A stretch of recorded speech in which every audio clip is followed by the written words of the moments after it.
Assalamualaikum warahmatullahi wabarakatuh. Perkenalkan, nama saya Ada Priansyah. Saya berada di Museum Sultan Mahmud Badarudin II.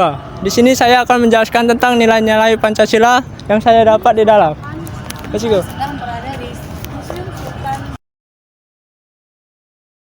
Museum Sultan Mahmud Badarudin II dibangun antara tahun 1821 sampai 1824. Secara khusus menampilkan sejarah kota Palembang mulai dari masa Sriwijaya sampai dengan Kesultanan Palembang.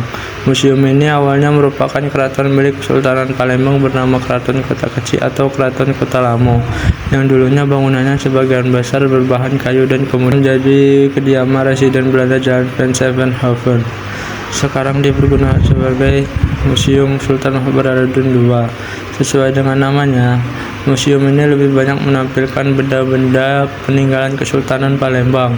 Di dalam museum ini terdapat berbagai jenis koleksi dari arkeologi, etnografi, biologi, seni, dan terutama koleksi mata uang hingga berbagai macam prasasti.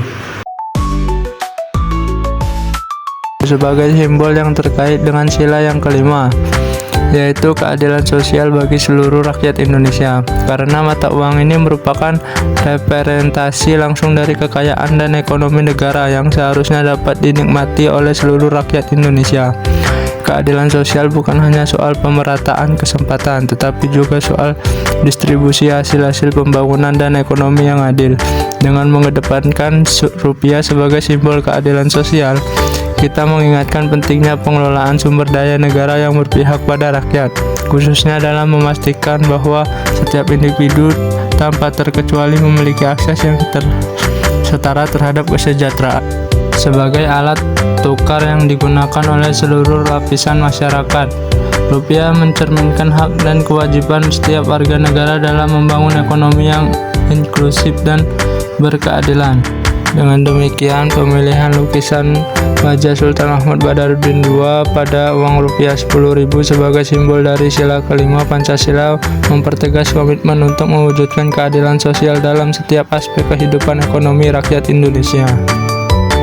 Baiklah, yang kedua, saya memilih miniatur masjid sebagai representasi dari nilai Pancasila yang pertama, yaitu ketuhanan yang Maha Esa, karena masjid adalah tempat ibadah yang mencerminkan pengakuan terhadap Tuhan yang Maha Esa dalam agama Islam sebagai rumah ibadah. Masjid menjadi simbol dari kebebasan beragama dan penghormatan terhadap keyakinan spiritual setiap individu.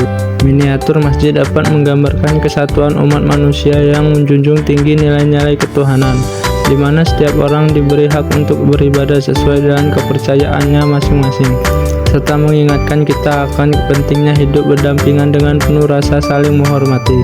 Melalui miniatur ini, kita dapat melihat betapa pentingnya menghargai perbedaan agama dan mewujudkan nilai-nilai ketuhanan dalam kehidupan sehari-hari. Baiklah, yang berikutnya saya memilih miniatur senjata perang sebagai representasi dari nilai Pancasila yang ketiga, yaitu persatuan Indonesia, karena dapat dilihat sebagai simbol kekuatan kolektif bangsa dalam mempertahankan kesatuan dan kedaulatan. Senjata perang dalam konteks ini bukan hanya alat fisik, tetapi lebih sebagai representasi dari tekad bersama untuk menjaga integritas wilayah dan melindungi keberagaman bangsa Indonesia. Ketika menghadapi ancaman, penggunaan senjata bisa menjadi wujud persatuan yang tak terpisahkan antar elemen bangsa dengan seluruh komponen masyarakat bahu-membahu menjaga tanah air. Selain itu, pemilihan senjata perang juga menekankan pentingnya persatuan dalam menghadapi tantangan bersama, baik dari dalam maupun luar negeri. Sebuah bangsa yang bersatu meski berbeda-beda suku, agama, dan budaya akan lebih kuat dalam menghadapi tekanan eksternal. Dalam hal ini, senjata perang menjadi simbol ketangguhan bangsa yang siap bersatu menghadapi segala ancaman demi menjaga kehormatan dan kesatuan Indonesia.